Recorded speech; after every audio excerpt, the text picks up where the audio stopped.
I am here with not only a great guest, but a very super patient guest. As there were two times scheduling, Barbara, and I'll throw myself, when I do wrong, and I really appreciate your time, your flexibility, and I'm looking forward to a great interview today. I am here with Barbara With. So welcome to the show, Barbara. Oh, Bob, thanks for having me. And, I'm just happy I'm not the only one that does those things. So now I got to tell you, I'm so much at peace with those candles already behind you. I'm feeling good and I'm feeling really nice.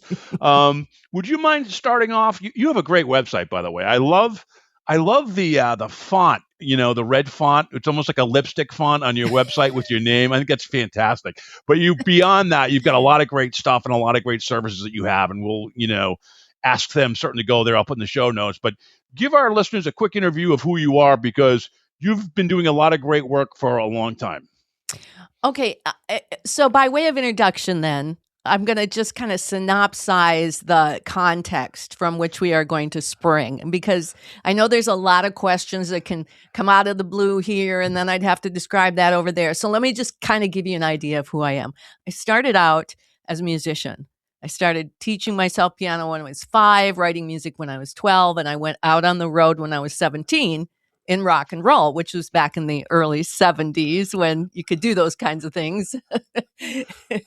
And talk about afraid of nothing, So I went out on the road. You a singer, by the way? Did you play? I'm a singer, a pianist, a producer. I've got a lot of music that's been produced, and my whole life, from the time I was 5 years old, holding a hairbrush, singing Heat Wave, right in the basement. Wow.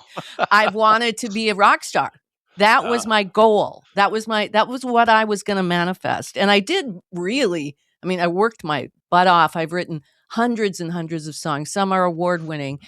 And I focused on that. But what was happening on the sideline was, in high school, I had a friend named Mike, whose mom was a psychic. And he just said, "Hey, you got to see what my mom does." It's like, what does your mom do? I wasn't looking for a psychic, but I ended up going to see his mother, whose name was Eunice McCoy, and she would light a candle, but she had a picture of Jesus.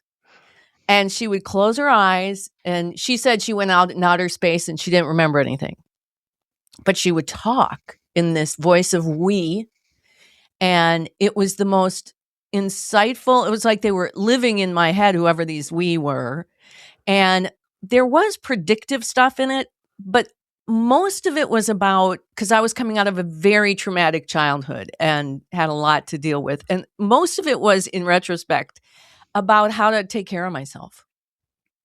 And whatever it was really helped me to maintain and thrive and understand and survive some pretty tough stuff. So I saw her for about 10 years, maybe off and on. I'd go see her and have a reading, and a lot of what she said came true about my music. I was winning awards. I was regionally being recognized. What was your band? What was the name of your band? Oh, there were many, but I had the Barbara With Band. Okay. I was based in Minneapolis, and you probably never heard of me, but we played everywhere around the 5 states, and I've been just playing forever. But anyway, in 1987, I had come in off the road because it was really tough.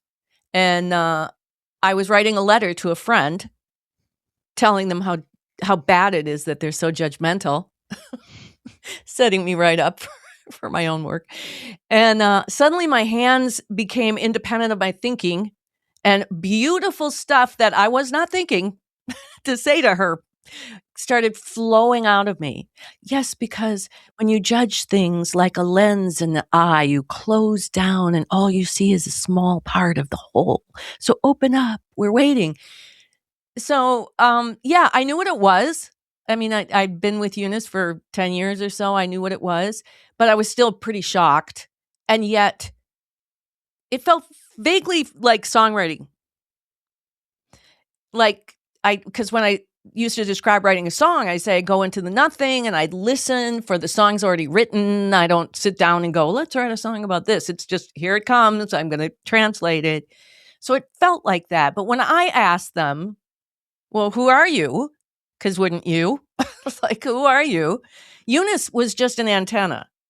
That's how she described herself. She never talked to dead people or angels or Pleiadians or anything. It was just, I'm picking up your higher power. Huh. They said So sound. just to be clear, she just spoke to spirit. She didn't speak to any other type of entities or angels and spirits. Is that all she spoke No, with? she just described herself as an antenna that could pick up my higher power, whatever that was. Wow. You know, I mean, I'm 16 and she's telling me this, like, what's my higher power? What is that? I don't know, but I'm not afraid of anything apparently. So I just moved right in with this. And this is the theme that's going to come up in the whole story, is that ultimately we have to judge these things by the fruits. So that voice from Eunice was helping me be a fuller person, somebody a little more stable than I wasn't at that time, and really helping me survive was what mattered to me. So when they said we are sound, I thought, okay, I've been working with sound since I was old enough to remember. I'm okay with that. I know what that is, and sure, let's go with that. So that's how I became a psychic.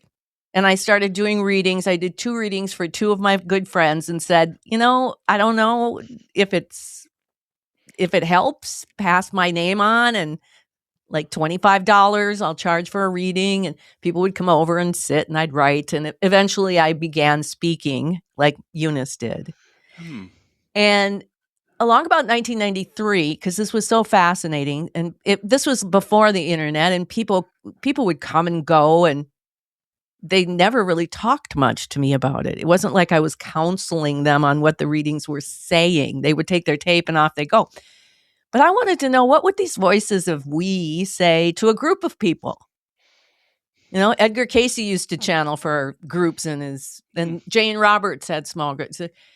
And nobody in my clientele seemed very interested. And then Teresa came as a referral, and she sent 6 of her girlfriends. And then in the fall, her best friend, Kim, came. And when Kim came, now you have to remember, Kim was a very conservative businesswoman, Republican, pearls matched her shoes, would never have gone to a psychic except for a crisis, which is, what drives us to do things oftentimes that we don't normally do. And when she came, the energy just got super elevated, and I noted it, but I didn't think much of it until she called me and said, well, I've transcribed my reading and I want to know what this means. And what does this mean? And I was like, what? And then they started following me, Kim and Teresa, to my gigs, because I was playing at this hotel in Minneapolis at the time, and we blah, blah, blah, blah, blah. And long story short, here's my group. And they wanted me to come and be with them and their group. So we started what we call the psychic sorority. And we started organizing groups in our living rooms, taping them on a little cassette tape player and transcribing them to see what these voices would say. I mean, that's kind of how I am with these things. What are they going to say? Did you know? Were you like, was it Eunice? But what was the woman that you was Eunice McCoy. Was it like Eunice McCoy, where you were just an antenna too, or did you summon? Well, you're a channeler, so you can channel people. We'll get into that in a minute. But yeah, at the time, yeah, no, I couldn't channel. I didn't think I was channeling anybody. Okay. I thought I was an antenna. Yeah, and the sound. That's what I'm channeling. I'm channeling some sound that's talking to me. But again, kind of because the fruits were so unbelievable and inspiring and remarkable, I didn't really care. Did they call that clear audio or clairaudient, or or what's the? There's a whole bunch of different. I call them intuitive arts. Okay, yeah, because if it's mostly just sound, it used to be clairaudient or something like that, I thought. Yeah, okay. And that's kind of how it started in that vein. But when Kim and Teresa, on one of our first triad readings, asked, well, who are you? They said, you can call us angels. And that was the next skeptical me going, what? What do you mean? What does that mean? Angels. What are you talking about? And so the 3 of us talked, and long story short, we decided that since what they were telling us was so profound and was changing our lives so much for the better, we didn't care if it was the Easter Bunny. Because what these angels told us, and thank God there were 3 of us, because if I was just alone in this, you would think I was crazy, but we have witnesses. So they said, we have this theory about if humans resolve their conflicts first within this process with themselves that we want to teach you, our theory is that the byproduct will be world peace. And we need some humans who have real conflicts to test our theory on. And so apparently we volunteered and were chosen, air quotes, to be these people who would come together and take this dictation and then apply it to our actual conflicts. Wow. Now, so it's kind of like world peace, one awakened individual at a time, because it's kind of like, and then interesting. Okay, wow, yeah. Yeah, well, and you'll get into when the question about how did I know it was Einstein, we'll get into how that fits into this concept. But so we did this work, we had our first fight, and we were sitting at my dining room table, and I was like pointing at her, and she was pointing at me, and we were, it was like, and I said, hold up, let's get the transcript and see, they just gave us this beautiful thing, and I got it, and the line that I picked out said, if you are involved in a conflict, the root of your part is within you. And that was revolutionary to me as somebody who had grown up in the victim-perpetrator cycle. No, it's you. And then I think that's how we all are raised. It's the basis of war. Well, no, it's you. What did that mean to look inside and find that? And so rather than saying it's my mother or a father problem or whatever, it's looking at you at your core and seeing, how you let that impact you and how you need to move forward. So that's the revolution versus the resolution, I guess. So I'm just trying the resolution is about sitting down with people, making sure you're saying things compassionately and you're listening. This was a whole process just for an individual to take responsibility for first and foremost their own piece of whatever that conflict is. That's got to, how long does that take? It can't be done in one session, I don't think, right? It would be, a guy like me, I'm probably a hot mess, or something, what's yeah, most people really are once you learn about it. All the things that we're projecting on other people, all the things we are emotionally charged, and we're so sure that person is doing this to me, that's where the revolution, where we take our focus off of him or her. We bring with us the projection, though. Well, they just don't respect my time. All right, let's pull this back and revolve back and start looking at ourselves to see where we're not respecting our time, your time, whatever. It's a whole revolutionary way of dealing with it that I'm guarantee you most of the world doesn't want to do.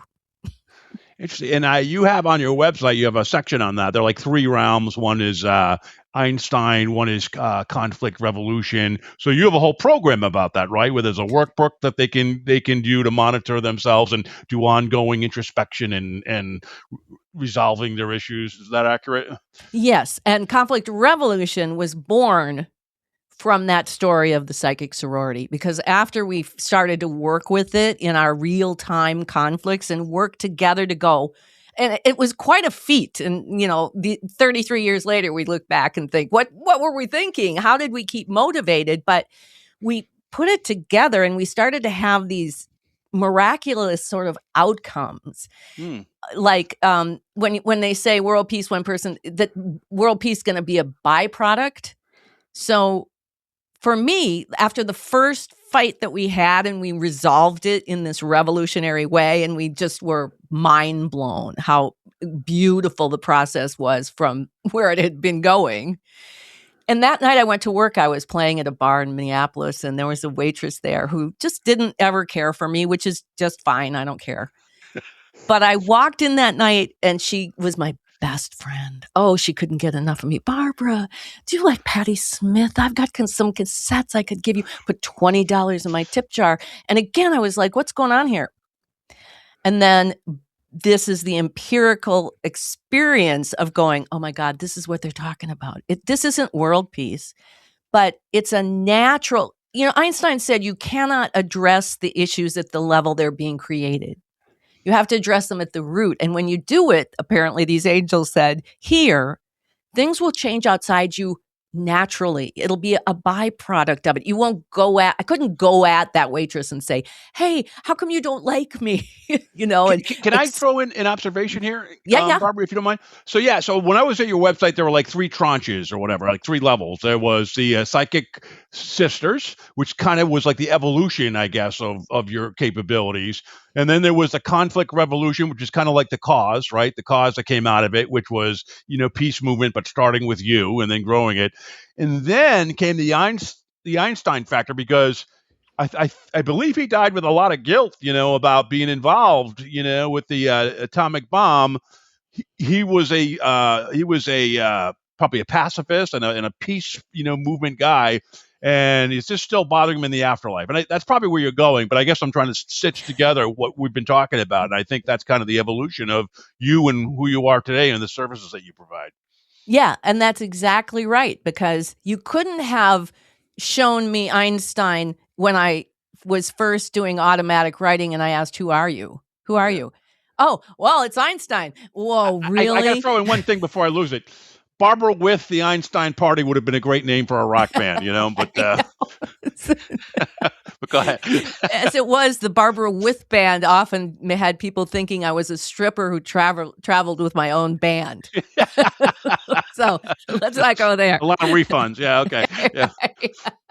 So anyway, yes, that's where conflict revolution came.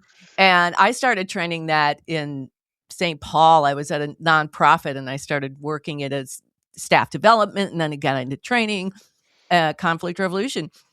And so the psychic sorority, we published our first book, Diaries of a Psychic Sorority, in 1997.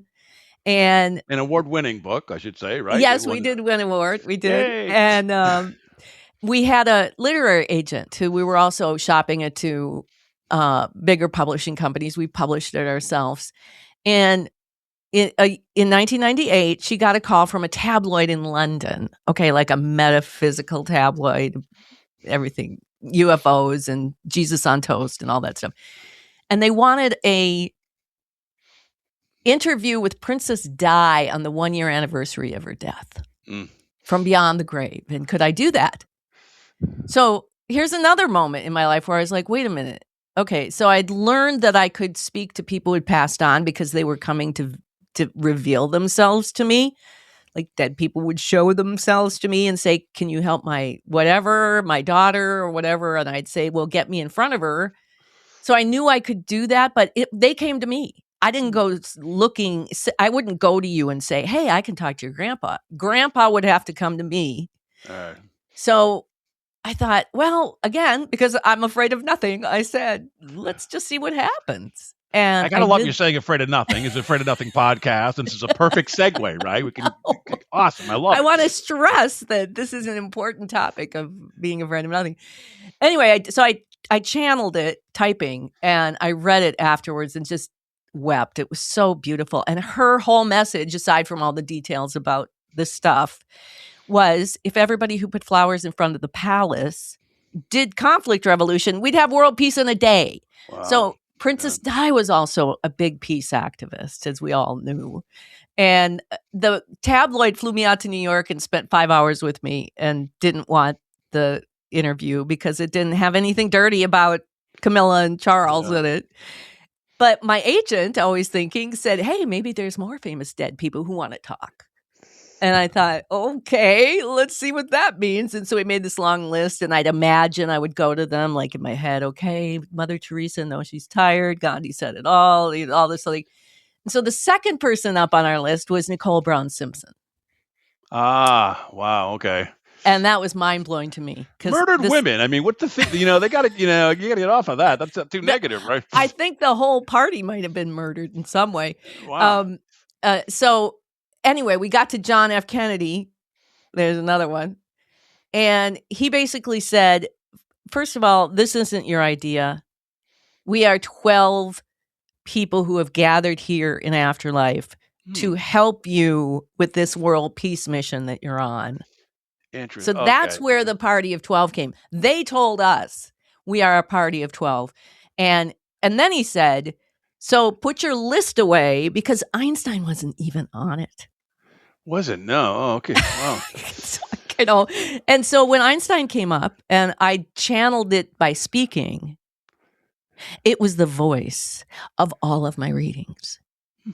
Do their personalities come out? How do you, they say who they are, but can you like, oh God, yeah, that's, that's Camelot, that's JFK, or that's. You hear their voice in your head when you're reading. You can hear his voice, and he's, Are there any of the party of 12 that you're like, that guy wasn't very cool in the modern life? He's okay now, but are they all Hitler? Yeah, or whomever, is there Hitler. anybody? No, Hitler. Hitler's in the party of 12? Yes. Oh my God! Can you rattle off the party of 12, or do you? Princess Di. Yep. Gianni Versace, another murder. Nicole Brown Simpson, Einstein, Freud, Hitler, Jackie Onassis, Ryan White. Do you remember Ryan White? He was the kid, the preteen teen who got AIDS during a blood transfusion back in the 80s, and ended up dying of AIDS, but he was greatly persecuted for that. Anwar Sadat. Wow. Also another murdered, right? Jesus. Who are the two I'm missing? Norma Jean Baker. And, oh gosh, I'm sorry. That's okay. You're a man. Hey, I'm impressed with 11. Not to you. Did that? Okay, yeah. So, someone will come through. When I do the audio, a name will come through. That's happened before, by the way. When I do the audio, sometimes I get EVPs that come through never on my end, but on the speaker's end. Okay. Not often, but like 1 out of every 10 or 12 episodes, I'll have that. Oh, fun. Yeah. So we'll see. That name might pop up. So anyway, that's how I met Einstein. God, that sounds like it doesn't sound like a party. It sounds like like a Thanksgiving meal with a lot of people arguing over stuff. It just kind of. But they each delivered their dissertation, and they each had a slice of culture. Like obviously, John Kennedy had politics and blah blah blah, and Norma Jean Baker had femininity and the power of women, and Nicole Brown Simpson had race relations and domestic abuse. So they all had a piece of this culture, and it was fascinating. And I'm just along for a ride. Like, okay, I'll be the steno. I'll do this. So it took me a month to do all 12 interviews, and it just blew my mind. And is that a book? That's a book that you did? Party of 12, the Afterlife interviews. Interesting. Now, was that you with the psychic sorority, or just you that talks to the Party of 12, or is it all? No, I went off to the Party of 12 and the psychic sorority. We stayed together, but we stopped doing groups and working so closely together because, frankly, the two girls, the two women, were like, we didn't sign up to channel Hitler. Well, yeah. And I didn't blame him. I didn't either, but I was not afraid. I wanted to see what he was going to say, and it was really, really profound. And to the day, and time only makes it better now that everybody's Hitler, right? Yeah. You're Hitler. It's like, you know what? It would have been interesting if one of the Party of 12 was one of the people that crucified Jesus, since Jesus is in the room. That's one of the original sins. That would have been interesting. But anyway. Well, that's a longer conversation. Yeah. That's amazing. So Einstein kind of came to a door that said jury room or something, right? And then he joined the group, joined the band, and he became your lead spokesperson for this group, or what kind of happened? Kind of. I think what happened was there was always this plan that was going to elevate him out of the group. And the group was the first introduction. And of course, I think it's an absolutely fascinating book, especially as time passes. But I was so enamored with the fact that Einstein had been the voice of all my readings from the very beginning. Wow. What does this mean? So 2005 rolled around, and I thought, hey, let's do a little book with Einstein. It's a 100-year anniversary of E equals MC squared. Let's see what he'd have to say. I'm all sorts of, yeah.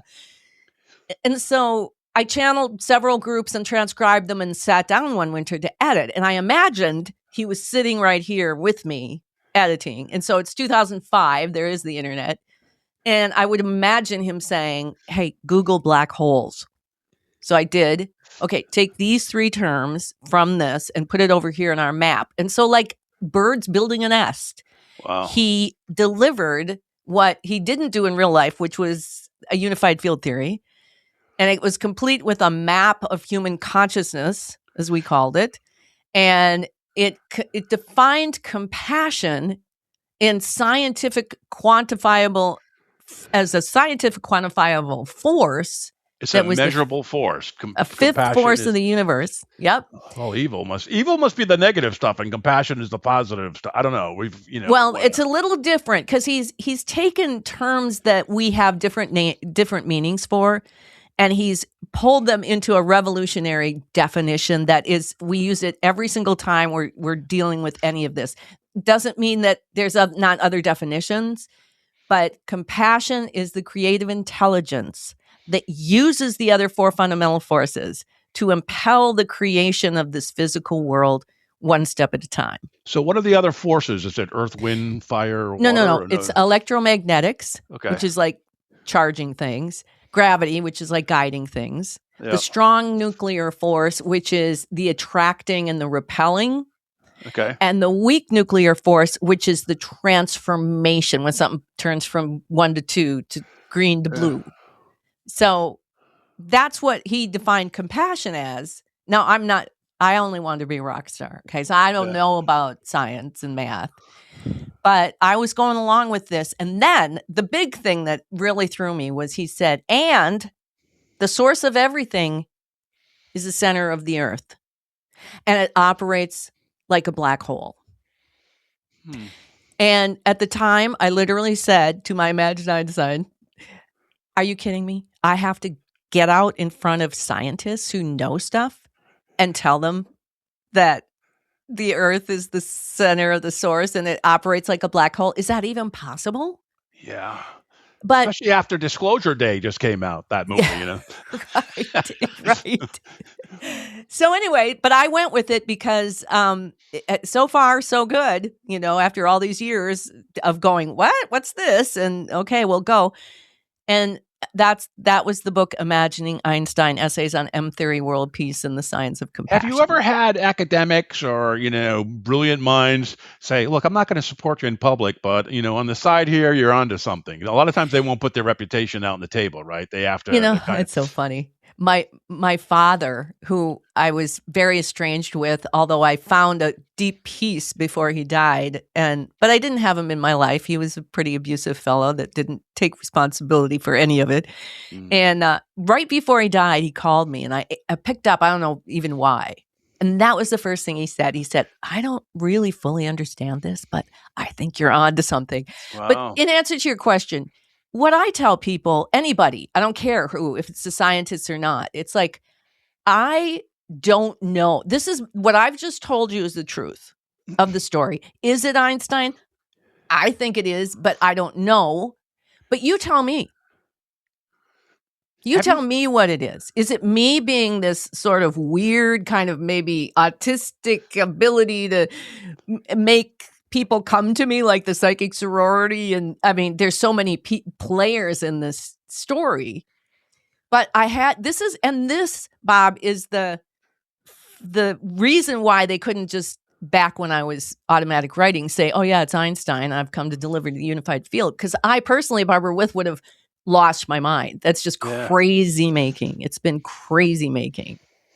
So tell me about Einstein, if you can, in the afterlife. Isn't he supposed to be at rest then? But it sounds like he's still kind of thinking and trying to solve things, right? Is that accurate? Or I don't think that being at rest is the automatic state of afterlife. Okay. I think there's some people who need to rest and will rest. I think there's probably times where everybody needs to rest after you die. His explanation, though, in Imagining Einstein was when he died, and now, of course, all of his theories support this, is that he sped up from the speed of light, his energy and frequency sped up from the speed of light to the speed of light squared. So it was like, whoosh! And he just went right to work. He explored everything. And who else but Einstein would go into afterlife, figure it all out, find a way to round up 3 women, get them to do the bidding, and then deliver this unified field theory based on not just the channeling, but the work that we as the 3 of us, that research, that aside from the channeling, what he's saying is what we did with that. What happens to the big egos? I won't get political, and I know everybody's own thing, but what happens to the big egos when they die? Like a big ego might have been Hitler or whomever. Do they become humble, or are they still like Einstein still has this curiosity, this insatiable curiosity that must drive Jesus up a wall? All right, I answer these questions, but are they humbled when they move on? The Big 12, are they kind of bigger than life still, or are they kind of a little humbled in the afterlife? I think there's a little bit of everything. So, for example, Hitler basically said, he's in his own hell. He's dealing with the compilation of his whole life, and every decision he made sits with him, and he's working through that. I think he needs conflict revolution. That's a guy that needs conflict revolution, if anybody. Well, he was part of the inception of it, which I think was when he died and, got to afterlife and saw that, But also, now, though, think of this, too, is that he wasn't just accidentally evil. He had a covenant. He had a covenant like we all do. And when we leave afterlife and we're going in to manifest a physical life, we're bringing with us sort of a commitment, a promise for something what are we going to learn in this life? Yeah. Okay. You're going to help me, Dad. You're going to help me be like a visionary. Well, you're going to do it by sexually abusing me. Well, honestly, yeah, that produced the dissociation. Yeah. So it's so complicated. I don't think there's easy answers to everything like that. Yeah, I mean, sure, you heard that before. Like Hitler made an agreement before he became a human to go to Earth and create all this kind of disruption and pain. It's tough. It's tough to I mean, who does he say hi to when he's walking down the hall? Hi, oh God, Well, in Jesus, and going back to Einstein and the jury room. Right. Yep. This was the introduction, was that when after he died, he found himself in front of this jury room and he walked in, and at the end of the table was Jesus administering to Hitler while Freud was observing and taking notes. That was his first introduction to the party. And he joined and just observed how everything that Hitler said, Jesus came back with, the peace that passes all understanding. So what a fascinating turn of events if it's true. And I mean, I say that because it's not like I sat down and said, hey, I should make up a story about these 12 people. That'd be great. And what is the purpose of the jury room and is it heaven? Is it the afterlife? Is it like quadrant 3 out of 5 or whatever, that they're at, or where are they? I think it's when you see the unified field theory, when you see the map of human consciousness, then I can show you exactly where it is and how it operates and how each lens, because there's, within a black hole, there's a lens, a source, and an observer in how the black hole operates. So we have these 3 parts, and the source is in the center. The lens is this physical world where our bodies are manifesting. We're having this, and the observer is out in space, and they're connected and they're part of this operating system. So I can show you then how in another life, it's another lens over here with a different space-time body, but it's all originating in the same source. We call it a compilation of consciousness, which we are that's the root of who we are. So each life has its own compilation with all the math of who you're going to be, your DNA, space-time body, all the people who are going to be participating with you. So it's a beautiful system that has taken years and years and years, as you can see by this rambling story, to get to where, and now let me just say this, that last summer, after all this, I also published a book in 2016 called Einstein et al. Yeah, I saw that. And it's the complete, it's like, this is the last one I'm doing. It's the complete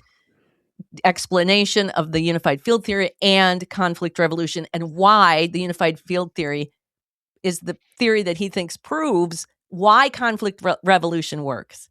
Why, when you bring this piece here, the projection becomes something greater than you could go at, in the arena of it where it is. Did Einstein did he try to solve consciousness, or was that something he didn't really deal with until in the afterlife? I think he didn't. I think he was kind of put off by quantum physics through his life, and he God doesn't play dice with the universe or whatever his whole thing was. He didn't actually go there, but he's said often to us that he wishes he would have, but he could never have gotten it like he did until he got to afterlife and saw it from the other way, how this is all, and then articulate it. So now the jury room, how do they feel about the mess we're in now? I mean, are they, how do you feel, I guess, you and the psychic sorority, where we're at now in 2026? And I hope I'm not, jumping ahead of something you want. No. Reel me back in if it's fine. Yeah. Yeah. I sent you questions and I haven't asked one of them, so I totally threw you off. So where we are now in 2026, what are you getting with that? Because I know part of your, the peace movement, I think a lot of people are looking for peace right now. So give me kind of a filter of what you're picking up for where we're at right now, and what the jury, the jury of 12 thinks about that. Well, I think you have to, sort of like when you're talking about Hitler, you have to have these two conversation topics. One is what he's doing in afterlife, and the other is what did he really do in real life. So I think in 2026, there's two things we can look at. We can look at how crazy everything has become, and we can look at the progress that has been made, at least in my lifetime, since this 40 years, decades of doing this work. Because when I look at the physical world and just if I judge the whole by the physical world, it looks pretty dismal. But when I look at how humanity has evolved, and not everybody, but enough people over all of these years of us raising our consciousness and seeking for higher causes, and even in, I think, religions that foster compassion. And that's what I look at. And that's what I think the party looks at, is that they feel like the work that we started doing together has been incredibly full of fruition. That people over and over, I've probably done 200 podcasts in the past couple of years, talking just to so many people like you, and a lot of young women people get it. People 30 years ago, if I said, well, you have a physical ailment and at the root of it is some emotional thing, you'd get laughed out of the doctor's office. Now it's just exploded. But it looks like, if all we're going to look at is governments and politics, which is very earthbound, then that's what we're going to see. And that's what's happening. But like my own life, when I first started this and I had to become aware that, oh, wait, this is in me, it was a struggle, and it didn't look very pretty a lot of the time as I was working through how not to manifest all of this. And I think, getting back to people want peace, are people willing, because I'm looking for the participation of the willing, to be the experimenter like we were in this theory, to at least do the process to see what the outcome is. Because once you do conflict revolution fully and truly, and you get your aha moment where you see yourself being the one who's being disrespectful, and that you have an actual pathway of how to change that, and you do it, the miracles that take place, the things that start to manifest, the synchronicity is what hooks you. And you begin to see there isn't going to be any other way. There's no other way to have world peace than this way. It's not. We've exhausted everything. So yeah, so I'm guessing you're a believer of good and evil, right, on Earth. You believe, and you believe evil. I have people on my podcast. I've done like 140 so far. I've been, but I do it. I've slowed down, as I get older. But some people think that evil is only in man and that there are no demons or devils or whatever, but it's us fighting each other. And it's our good and bad side. What's your thought on evil? And is it totally in humanity, based on our free will, or is there something that drives us toward evil? I think there's real live manifestations of demonic energy. I think there always has been and there always will be, because I think, since I'm the root of my life, that I am projecting and perceiving the entire universe. And however it's shown, why does it show up? Why do demons show up to some people and demons never show up to other people? Because it's really rooted in your own experience, perception, maybe karma, maybe destiny to do that. But let me just say, Einstein has redefined evil, is making decisions for the good of the few at the expense of the many. I hope he told Hitler that. Was Hitler in the room when he said that? I hope so. It's part of formulating the definition, I think. Yeah. And make sure Hitler doesn't come back, all right? There's some people that we want to come back with reincarnate. Hitler can stay there and kind of stew in his own juices for a while. I don't think he's going anywhere. I'm half joking there, but I'm also not half joking. I don't think he's coming back anytime soon. Angels. Can you tell me about angels? What are angels? And do you deal with angels, guardian angels, or just angels overall who have different tasks? What are angels? After all of these years of angels, I think there's different meanings. I think there is a energy, a frequency that manifests as angelic, the highest good, the highest frequency that there is, the God frequency, manifest in terms of messengers and information. Angels come to give us information and messengers. I also think that there's probably some kind of angelic energy that, I don't want to say inhabits or infests or inspires, like that high frequency, whether you actually see the angel or you feel the presence. And I do think that we come into this life, in this physical world, with a guardian angel. Whether we know it or not, whether we ever hear from them or not, or make contact. Have you heard from yours, Barbara? Have you heard from your guardian angel? It's a big party. I just have. I know I've been watched over. I have been watched over my whole entire life in a super metaphysical way. Were you religious because you had a rough childhood? You probably thought, there's no God. There's no, look at the crap I got to deal with. Were you religious at all? And are you now religious or spiritual? What would you say where you are now in your life? I started out by going to church to escape my family. And my mother was the choir director and the secretary. And so she got me into singing in the church. And that's what drew me to the church, was the singing. Wow. But when I was 13, she and I were walking up the stairs of the church, and the gardener was walking downstairs, and she said, "Well, Joe, what are you doing with that shovel?" And he said, "I'm going to bury a N-word." Oh, okay. And I left the church at that time, and I became a wandering whatever. But when the psychic stuff started coming up and working with Eunice and learning about that, felt very religious to me. And then I was, like I said, Edgar Cayce, Jane Roberts. I was all afterlife experiences. I wasn't so interested in UFOs as much as what happens when you die. So when I channeled Jesus for Party of 12, I became more interested in the Bible. And Kim, one of the psychic sorority sisters, knows the Bible better than anybody. I will challenge anybody. And her thing, she's not Christian either, but nobody owns Jesus. So I think I'm this kind of hybrid of, I have this really core belief that the real religion is compassion. Barbara, before I hit you with a couple quick questions at the end, I have a podcast called Afraid of Nothing. You've said Afraid of Nothing a couple different times. The reason I call this podcast Afraid of Nothing was I had a mother who was we all become, when your mother dies and leaves the world, it's kind of like the world gets smaller. It affects a lot of people, and it affected me.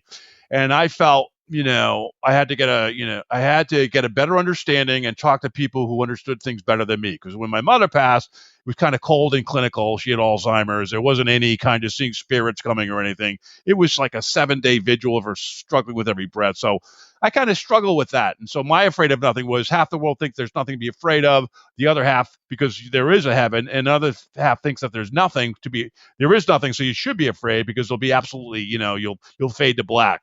And so I started talking to psychics and people, and a wide range of people, to get a viewpoint that I didn't have, because I had kind of tunnel vision. That's my afraid of nothing. You have a different afraid of nothing. It's a fearless. It's a managing fear, I think. So let's talk about that. What you think about afraid of nothing from your perspective. Well, I think the afraid of nothing in terms of the work that I do, which is what I wanted to interject, is that what we define fear, is as a two-part thing. One is fear, which is an emotion. It doesn't have a definition of why you feel it or where it came from. It's just there. The other are fearful thoughts. So I think what happens for me is when I feel afraid, just feel it, like you're afraid. Sometimes you're afraid to do good things, right? I'm afraid of a big speech I'm going to give or whatever. Is that I embrace the feeling with my breath, and I think I've always done this because I've always done things that people are like, you're so courageous. I don't know. I'm not afraid of it, but I feel it, but I don't let the thought stop me from doing something. Like, okay, I was a little afraid when they said they were angels, but that wasn't going to stop me from moving forward. It was about processing that feeling.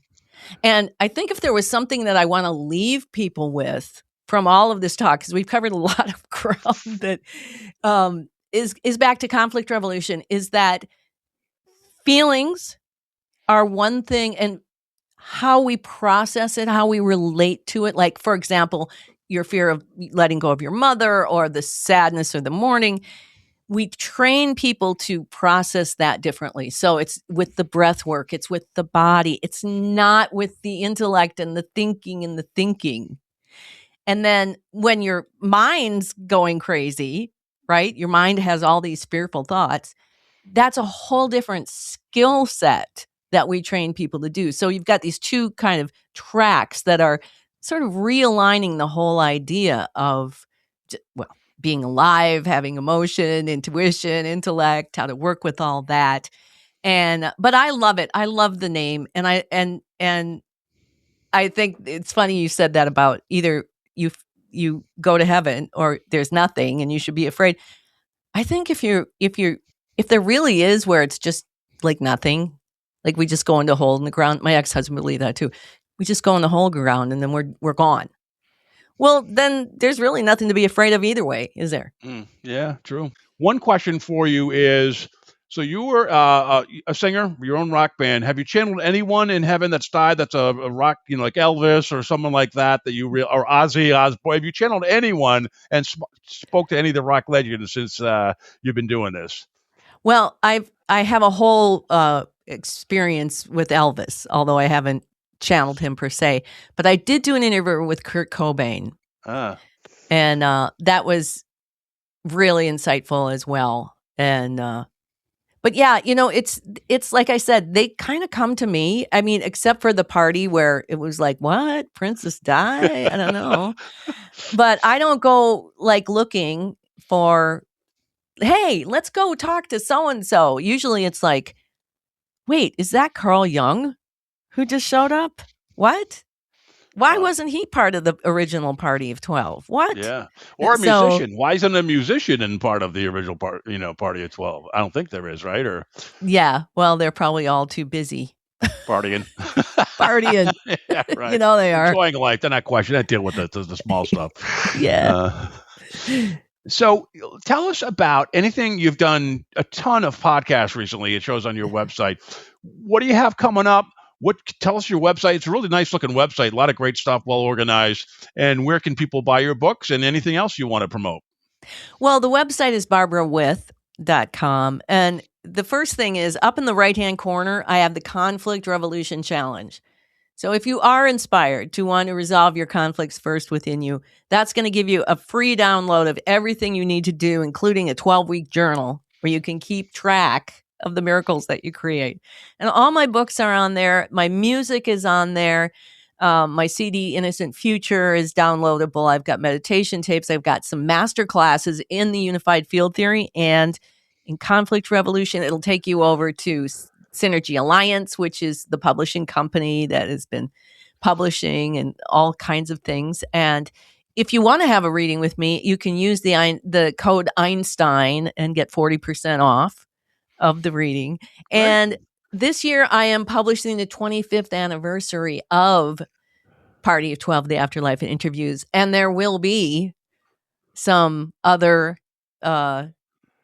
famous dead people who showed up over the past 25 years who now want to add their voice to the. Well, that's great. When you do it, come back and we'll talk about some of that. That'd be awesome. I think that's a fascinating read. Well, Barbara, thank you so much for your time today and your patience with me. And I had a wonderful conversation with you. I'm so glad we met.